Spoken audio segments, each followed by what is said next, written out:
पुरुष। तब ऐसा ही हो कहकर भरत ने मुख्यमंत्री की मंत्रणा स्वीकार कर ली। कारण बुद्धिमान व्यक्ति दूसरों से युक्ति संगत वचनों का स्वीकार कर लेते हैं। फिर शुभ दिन और मुहूर्त देखकर यात्रा मंगल कर महाराज ने प्रयाण के लिए पर्वत तुल्य उच्च हस्ती पर आरोहण किया। जैसे अन्य राजा की सेना हो इस प्रकार हजार हजार सेवक रथ पर, घोड़े पर और हस्ती पर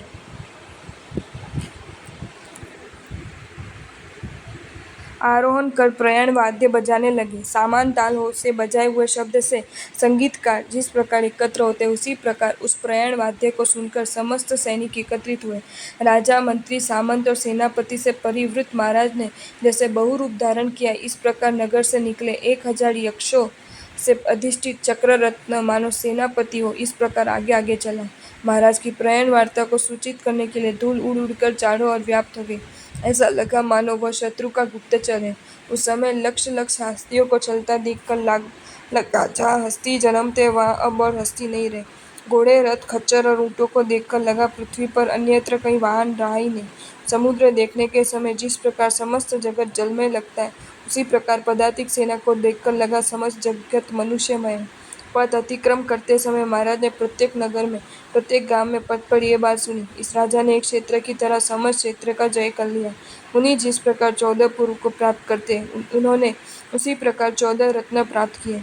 अस्त्र सी नवनिधि भी इनके वशीभूत है। इतना सब कुछ प्राप्त होने पर भी महाराज किस दिशा में और किस लिए जा रहे हैं? लगता है अपना देश देखने जा रहे हैं। किंतु शत्रुओं को जीतने वाले चक्र रत्न इनके आगे आगे क्यों चल रहे? दिशा को देखकर तो लगता है ये बाहुबली को जीतने जा रहे। ठीक ही कहा गया है, महान व्यक्तियों का कषाय भी वेगवान होता है। सुनते हैं बाहुबली तो देव और असुरों के लिए भी अजय। इससे लगता है उन्हें जीतने की इच्छा करने वाला ये राजा अंगुली से मेरु को धारण करने की इच्छा कर रहे हैं। इस युद्ध में यदि छोटे भाई ने बड़े भाई पर या बड़े भाई ने छोटे पर विजय प्राप्त की तो दोनों ही अवस्था में महाराज अपयश के भागी होंगे। सैन्य की पदरज ने मानो विंध्य पर्वत हो इस प्रकार चारों ओर अंधकार व्याप्त करते हुए अश्वों की हिनहिनाहट एवं हस्तियों की चिंगाट, रथों की चींची और पैदल सैन्यों की खटशट सबसे आनक नामक वाद्य की तरह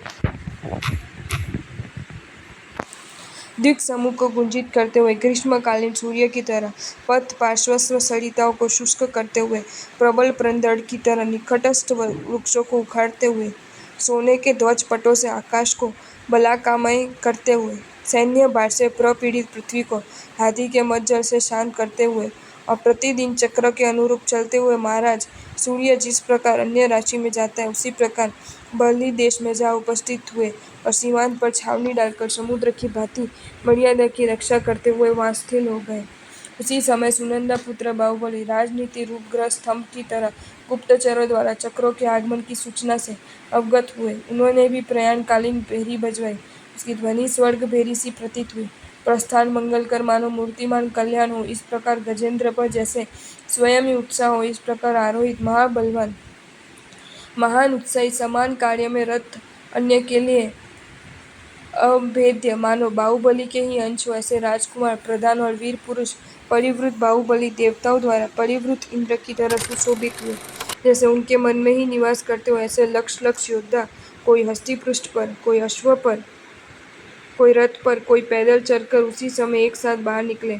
अपने प्रमोद शस्त्र से बलवान पुरुषों ने मानो एक वीरमय पृथ्वी की रचना की हो इस प्रकार अचल निश्चयकारी बाहुबली ने प्रस्थान किया। प्रत्येक चाहते थे कि विजय में कोई उनका हिस्सेदार न हो। प्रतः उनके सैनिक परस्पर बोल रहे थे, मैं अकेला ही समस्त शत्रुओं को जीत सकूंगा। रोहिणाचल के समस्त कंकड़ी मणि होते हैं। इस भांति सेना में रणवाद्य बजाने वाले भी वीर अभिमानी थे। चंद्रतुल्य कांति संपन्न मांडलिक राजाओं के छत्र से आकाश श्वेत कमल पूर्ण सा लगता था। प्रत्येक पराक्रमी राजा को देखते हुए उन्हें स्वबाहु रूप समझते हुए वे अग्रसर हो रहे थे। पथ पर चलते सैनिकों से मानो बाहुबली पृथ्वी को ध्वंस करने और जय वाद्य से आकाश को फोड़ने लगे। यद्यपि देश की सीमा दूर थी फिर भी वे उसी मुहूर्त में वहां जा पहुंचे। कारण युद्ध के लिए उत्सुक वायु की तरह वेगवान होता है। बाहुबली ने गड्ढा तट पर ऐसी जगह छावनी डाली जो कि भरत की छावनी से न अधिक दूर थी न अधिक निकट। सुबचारण और भाटों ने अतिथि की तरह उन दोनों ऋषभ पुत्र को युद्ध के लिए आमंत्रित किया।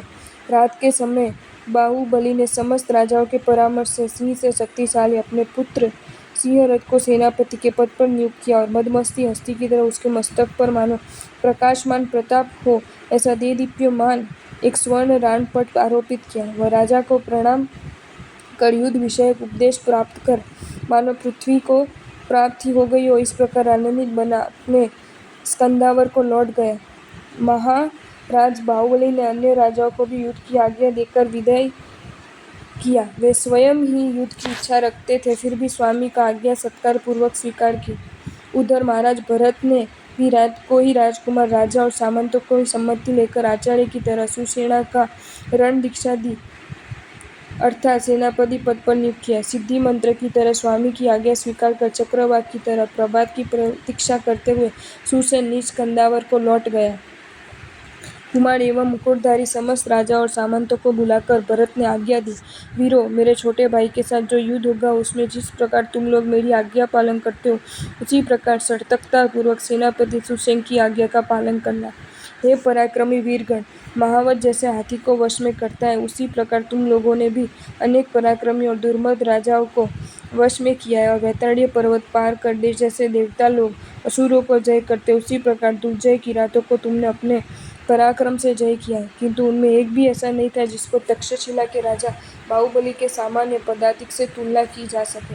बाहुबली का ज्येष्ठ पुत्र सौम्य अकेला ही हवा जैसा रुई को उड़ा देने में समर्थ है, उसी प्रकार समस्त सेना को दशों दिशाओं में उड़ा देने के लिए समर्थ है। उसका कनिष्ठ पुत्र सिंहरथ उम्र में छोटा है किंतु पराक्रम में अकनिष्ठ है। वह शत्रु सेना के मध्य दावानल सा है। अधिक क्या कहूँ, उसके अन्य पुत्र और पौत्र प्रत्येक एक एक अक्षौहिणी सेना के लिए मल्ल की तरह है और यमराज के हृदय को भयभीत बना देने वाले हैं। उसके स्वामी भक्त सामंतगण उसके प्रतिबिंब हो ऐसे उसके ही समान बलशाली हैं। युद्ध में महाबली बाहुबली तो दूर, उसका एक सैन्य व्यू भी अभेद्य है। इसलिए वर्षा ऋतु में मेघ के साथ जैसे पूर्व दिशा की हवा प्रवाहित होती है उसी प्रकार युद्ध में जाने वाले सुसेन के साथ तुम लोग जाओ। अपने स्वामी के अमृत वचनों से मानो पूर्ण बंध हो इस प्रकार उनके शरीर पुलकावली में से व्याप्त हो गए अर्थात उनके शरीर रोमांचित हो गए। महाराज ने उन्हें विदा दी। वे इस प्रकार अपने स्कंदावर की ओर गए जैसे विरोधी वीरों की जय लक्ष्मी को पाने के लिए स्वयंवर मंडप में गए हो। दोनों ऋषभ पुत्रों के कृपा रूप समुद्र से पार होने के लिए अर्थात कृपा रूप ऋण परिशोध करने की इच्छा वाले उभय पक्ष के वीर श्रेष्ठ उस युद्ध के लिए प्रस्तुत हो गए। वे अपने अपने कृपाण धनुष तूणी गदा आदि को देवता की तरह पूजा करने लगे, उत्साह से नृत्य करते हुए अपने चित्त के साथ ताल दे रहे। इस प्रकार वे महावीर बाहुबली के सन्मुख जोर जोर से वाद्य बजाने लगे। फिर जैसे उनके निर्मल यश हो ऐसे नवीन और सुगंधित उपटन अपने शरीर में लेपन करने लगे। मस्तक पर बंधे वीरपट की तरह ही कस्तूरी बिंदु अपने अपने ललाट पर अंकित करने लगे। दोनों दलों में युद्ध की बातचीत हो रही थी, इसलिए शस्त्र संबंधी जागरणकारी वीर सैनिकों से मानो डर गई हो ऐसे नींद नहीं आई। सुबह जो युद्ध होगा उसमें वीरत्व दिखाने के लिए उत्साही वीर योद्धाओं को वह 3 प्रहर की रात 100 प्रहर वाली ही हो ऐसी लगने लगी। किसी प्रकार उन्होंने वह रात्रि व्यतीत की। आपको ये वीडियो अच्छा लगा हो तो इसे लाइक करें और शेयर करें और ऐसे ही नए नए वीडियोज़ देखने के लिए सब्सक्राइब करें हमारी channel Jain facts and stories को।